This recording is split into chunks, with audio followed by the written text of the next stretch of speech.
غزوہ بدر ہوئی تو اللہ تعالیٰ نے مسلمانوں کو فتح عظیم عطا فرمائی، یہاں تک کہ جب مسلمان غزوہ بدر کے لیے گئے تھے تو ان کے پاس جتنا مال تھا یا جتنا 2 گھوڑے تھے ان کے پاس، جو ان کے مقابلے میں جب گئے 6 زریں تھی اور 313 یہ خود مسلمان تھے اور وہ 1000 کی تعداد میں تھے۔ لیکن جب جنگ بدر میں چلے گئے اللہ تعالیٰ نے پہلے 1000 فرشتے کو بھیج کے ان کی مدد فرمائی، پھر 3000 فرشتے کو رب ذوالجلال نے بھیجا، اور پھر رب ذوالجلال نے 5000 فرشتوں کو بھیج کے مسلمانوں کو فتح عظیم عطا فرما دی۔ کافروں کے بڑے بڑے نامور ابو جہل جیسے، عتبہ شیبہ جیسے اس جنگ میں فن نار جہنم ہو گئے، تو اللہ تعالیٰ نے اس جنگ میں مسلمانوں کو فتح عظیم عطا فرمائی۔ تو اب اللہ تعالیٰ نے جنگ بدر میں مسلمانوں کو فتح عطا کی تو کافر جو ہیں بڑے پریشان ہو گئے، یہاں تک کہ ابو سفیان یہ اس وقت مسلمان نہیں ہوئے تھے، اور انہوں نے یہ کہا کہ میں اس وقت تک غسل نہیں کروں گا جب تک میں مسلمانوں سے اس کا بدلہ نہ لے لوں گا۔ تو اس طرح کافروں کے بڑے بڑے سردار جو ہیں جنگ بدر میں ختم ہو گئے۔ تو اب انہوں نے قصاص کے لیے، بدلہ لینے کے لیے یہ سوچا تھا کہ ہم مسلمانوں کے ساتھ پھر دوبارہ جنگ کریں گے۔ طرح طرح کی قسمیں کھائی، کسی نے کتنا مال پیش کیا، کسی نے کتنا کیا۔ تو الغرض ہوا یہ کہ یہ تمام لوگ پھر دوبارہ جنگ کرنے کے لیے میدان احد میں آ کے رک گئے، اور نبی پاک صلی اللہ علیہ وسلم مدینہ پاک میں تھے۔ تو اللہ تعالیٰ نے ذکر فرمایا وَإِذْ غَدَوْتَ مِنْ أَهْلِكَ تُبَوِّئُ الْمُؤْمِنِينَ مَقَاعِدَ لِلْقِتَالِ وَاللَّهُ سَمِيعٌ عَلِيمٌ۔ اللہ نے فرمایا محبوب یاد کرو جب صبح کے وقت آپ اپنے دولت خانے سے نکلے کہ مسلمانوں کو لڑائی کے لیے ان کے مورچوں پر مقرر فرمائیں، پر اللہ تعالیٰ سننے والا بھی ہے اور جاننے والا بھی ہے۔ تو نبی پاک صلی اللہ علیہ وسلم کو جب خبر پہنچی کہ کافر تمام لوگ جمع ہو کے جنگ کرنے کے ارادے کے ساتھ، وہ تو یہاں میدان احد میں آ چکے ہیں، تو نبی پاک صلی اللہ علیہ وسلم نے تمام صحابہ اکرام سے مشورہ فرمایا، اور اس میں سب سے بڑے منافق جسے عبداللہ ابن ابی کہا جاتا ہے وہ بھی اس مشورے میں شامل ہوا۔ تو نبی پاک صلی اللہ علیہ وسلم نے تمام صحابہ اکرام سے مشورہ لیا۔ بعض صحابہ اکرام نے یہ فرمایا کہ مدینہ پاک میں رہ کر ان کے ساتھ جنگ کی جائے، بعض نے یہ عرض کی کہ اے اللہ کے نبی یہاں سے نکلیں اور وہاں میدان احد میں جا کے ان کے ساتھ جنگ کرتے ہیں۔ تو عبداللہ ابن ابی جو منافق تھا اس نے بھی یہی مشورہ دیا کہ جنگ جو ہے اے اللہ کے نبی ہم یہاں مدینہ پاک میں رہ کے کریں گے۔ لیکن نبی پاک صلی اللہ علیہ وسلم گھر گئے، نبی پاک صلی اللہ علیہ وسلم نے جنگی لباس پہنا اور گھر سے باہر نکل آئے، فرمایا ہم مدینے میں جنگ نہیں کریں گے بلکہ مدینے سے باہر نکل کر میدان احد میں جنگ کریں گے۔ اب ٹوٹل 700 صحابہ اکرام تیار ہو گئے، اور عبداللہ ابن ابی اس کے 300 بندے اس کے ساتھ تھے، تو وہ بھی جنگ میں شامل ہو گئے۔ لیکن بعد میں اس بات پہ برہنہ ہوا کہ آپ سے تو میں نے مشورہ دیا تھا کہ جنگ جو ہے وہ مدینہ پاک میں رہ کے کرنی ہے، لیکن آپ جنگ کرنے کے لیے مدینہ پاک میں نہیں رکے بلکہ آپ تو میدان احد میں جا رہے ہیں،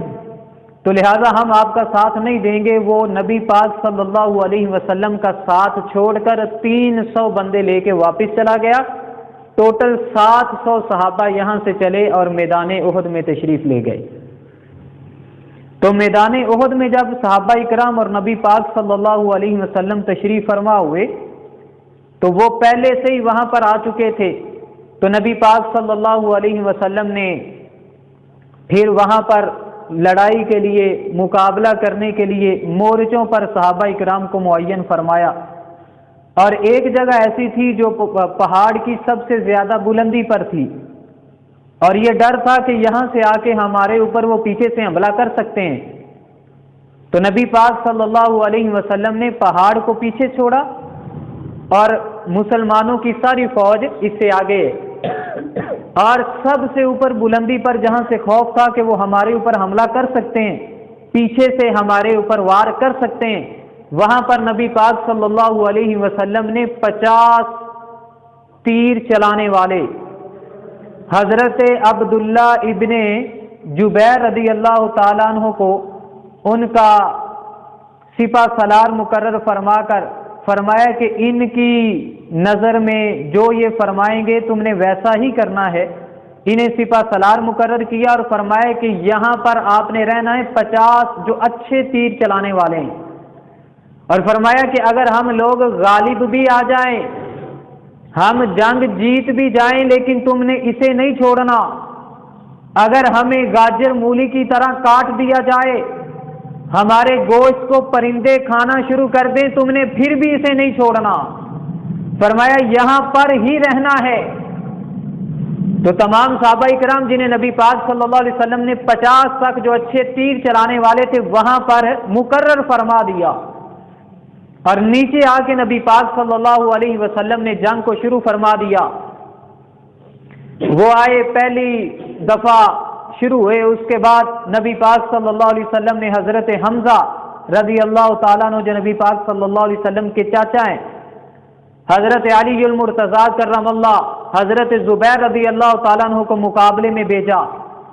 تو یہاں تک کہ یہ جنگ چلتی رہی کہ مسلمانوں کو اللہ تعالیٰ نے اس جگہ بھی اتنی دیر تک تو فتح عطا فرمائی،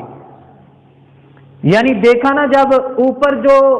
بلندی پر بیٹھے ہیں جنہیں نبی پاک صلی اللہ علیہ وسلم نے فرمایا اگر ہم غالب بھی آ جائیں تو نہیں چھوڑنا،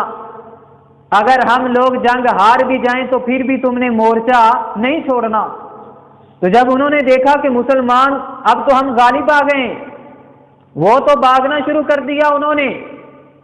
اللہ تعالیٰ نے غزوہ احد میں بھی ہمیں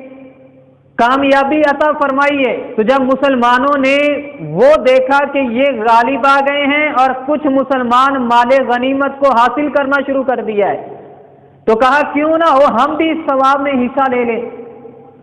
تو حضرت عبداللہ ابن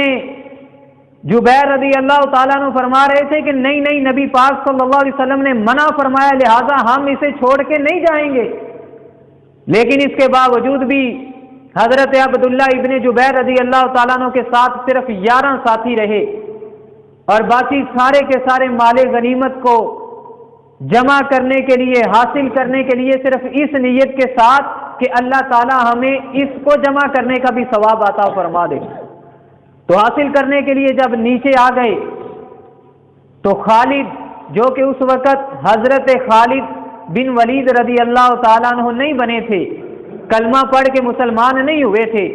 انہوں نے جب دیکھا نا کہ مسلمانوں نے اپنا مورچہ چھوڑ دیا ہے تو انہوں نے اس طرف سے حملہ کیا اور مسلمان جو ہیں اس کی تاب نہ لا سکے، اس مقابلے کی تاب نہ لا سکے۔ تو اس وجہ سے پھر مسلمانوں میں ایسی فضا قائم ہو گئی کہ مسلمانوں پہ ایسا حملہ کیا گیا کہ مسلمان شہید ہونا شروع ہو گئے، اتنے شہید کیے گئے، یہاں تک کہ بعد میں پھر یہ فضا قائم کر دی گئی، یہ فضا پھیلا دی گئی کہ نبی پاک صلی اللہ علیہ وسلم شہید کر دیے گئے ہیں۔ جب صحابہ اکرام نے یہ سنا تو صحابہ اکرام نڈال ہو گئے۔ پہلے ایک تو جنگ الٹا وار ہو گیا، اور دوسرا پھر جب سنا کہ نبی پاک صلی اللہ علیہ وسلم اس دنیا میں حیات نہیں رہے تو مسلمانوں کے جسم سے جان ہی ختم ہو گئی۔ کوئی بیٹھا ہے تو وہ بیٹھا ہے، کوئی لڑ رہا ہے تو اس نیت کے ساتھ ان کے ساتھ مقابلہ کر رہا ہے کہ یار اب ہمیں جینے کا کیا فائدہ ہے، ہم بھی شہید ہو گئے تو نبی پاک صلی اللہ علیہ وسلم کے پاس پہنچ جائے۔ اتنی دیر گزری کہ آواز آئی، کسی ایک صحابی نے، ایک پورا وفد تھا جو نبی پاک صلی اللہ علیہ وسلم کی حفاظت میں تھا، لیکن جب پیچھے سے وار کیا گیا، یہ فضا قائم ہو گئی، مسلمان تھوڑے سے پریشان بھی ہو گئے، تو نبی پاک صلی اللہ علیہ وسلم پر اتنا حملہ کیا گیا کہ نبی پاک صلی اللہ علیہ وسلم کے دانت کا کچھ حصہ شہید ہو گیا۔ بعض نے لکھا نبی پاک صلی اللہ علیہ وسلم کا دانت شہید ہو گیا، اور نبی پاک صلی اللہ علیہ وسلم کے رخسار جو ہیں، آپ کی پیشانی جو ہے وہ زخمی ہو گئی، اور نبی پاک صلی اللہ علیہ وسلم پر یہ جب حالات گزرے اور صحابہ نے دیکھا تو صحابہ پریشان ہو گئے۔ حضرت دجانہ رضی اللہ تعالیٰ عنہ نبی پاک صلی اللہ علیہ وسلم کے بالکل سامنے کھڑے تھے، تیر آتا تھا تو کبھی سیدھا چلا آ رہا ہے، آنکھ نبی پاک صلی اللہ علیہ وسلم کی آنکھ میں لگنا ہے تو اپنی آنکھ آگے کر دیتے، ایسے ہاتھ آگے کر دیتے تھے، اپنا جسم آگے کر دیتے تھے کہ جو بھی تیر لگے وہ میرے اوپر لگے۔ اور بعض صحابہ راوی بیان کرتے ہیں کہ جب حضرت دجانہ رضی اللہ تعالیٰ عنہ کو دیکھا جاتا تھا تو ایسے تھے کہ جیسے کوئی سے چلی آ رہی ہے، اتنے تیر حضرت دجانہ رضی اللہ تعالیٰ عنہ کے جسم اقدس پر لگے ہیں، صرف کس لیے؟ دفاع مصطفیٰ صلی اللہ علیہ وسلم کرتے ہوئے۔ تو اب جب مسلمانوں کے ساتھ یہ ساری صورتحال ہو گئی، اور ہوئی کس وجہ سے کہ مسلمان اس جنگ میں جیت نہ سکے، پہلے تو جیتتے رہے، فتح بھی آتی رہی، صرف اس وجہ سے کہ وہ جو نبی پاک صلی اللہ علیہ وسلم کا حکم تھا اس کی نافرمانی ہو گئی۔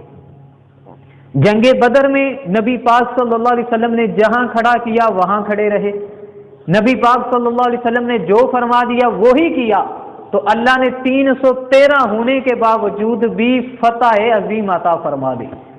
اب یہاں پہ یہ ہوا کہ نبی پاک صلی اللہ علیہ وسلم نے فرمایا تھا وہ مورچہ نہیں چھوڑنا، اب نبی پاک صلی اللہ علیہ وسلم کا حکم نہ مانا تو کہا اس وجہ سے اللہ تعالیٰ نے اس جنگ میں شکست عطا کر دی۔ آپ کو شکست صرف اس لیے ملی کہ نبی پاک صلی اللہ علیہ وسلم کا حکم نہیں مانا گیا۔ ہم لوگ غور کریں، آج کے معاشرے کو دیکھیں، آج کے ماحول کو دیکھیں، وہاں پر تو صرف صحابہ نے سارا حکم مانا ہے، جیسے نبی پاک صلی اللہ علیہ وسلم نے فرمایا ویسا کرتے رہیں۔ صرف یہ ایک جگہ ایسی آئی ہے کہ نبی پاک صلی اللہ علیہ وسلم نے فرمایا یہاں سے ہٹنا نہیں، جو کہ جنگ کا مین جگہ تھی جہاں سے مسلمانوں کو شکست مل سکتی تھی،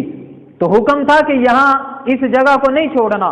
تو ایک حکم کی نافرمانی کی وجہ سے اللہ تعالیٰ نے جنگ میں فتح نہیں عطا کی۔ تو اب بتائیں جو آج کا ماحول ہے، جو آج کی زندگی ہے، جہاں لمحہ بلمحہ ہر ایک مسلمان نبی پاک صلی اللہ علیہ وسلم کے حکم کی نافرمانی کر رہا ہے، رب ذوالجلال کے حکم کی نافرمانی کر رہا ہے، پھر ہم کہیں کہ ہمیں عروج مل جائے، یہ کیسے ہو سکتا ہے؟ عروج اور زوال یہ ساری چیزیں اسی چیز پہ مبنی ہیں کہ نبی پاک صلی اللہ علیہ وسلم کا حکم مانا جائے۔